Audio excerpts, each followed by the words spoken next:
Okay, yikes. This is definitely the most nerve-wracking episode title so far on 1 Minute Governance. I promise I'm not trying to be divisive or partisan or even particularly political or woke. Still, over the past year and a half, I've had a small number of powerfully educational experiences related to equity, diversity, and inclusion in boardrooms. One of those experiences started when a director asked their fellow board members, "Is it okay if we talk about white supremacy?"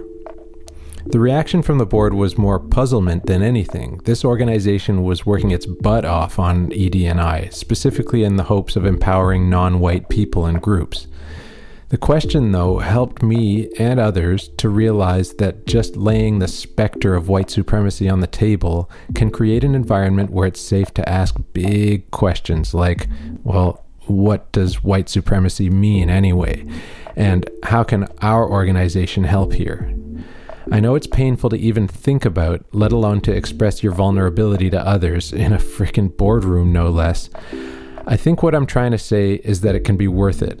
If you believe that you have a duty to consider the interests of all of the stakeholders that are affected by your organization's actions, then I believe part of the process is to acknowledge the barriers those stakeholders face. In a recent interview in Esquire with Spike Lee, David Byrne said, quote, "I may not want to be racist, but if I live in a racist country where there's systemic racism, then it's inside me whether I want it or not. Part of my life's work is to try to get it out. It's like a poison." Think about that. My life's work. If your board were that dedicated, imagine what you could accomplish.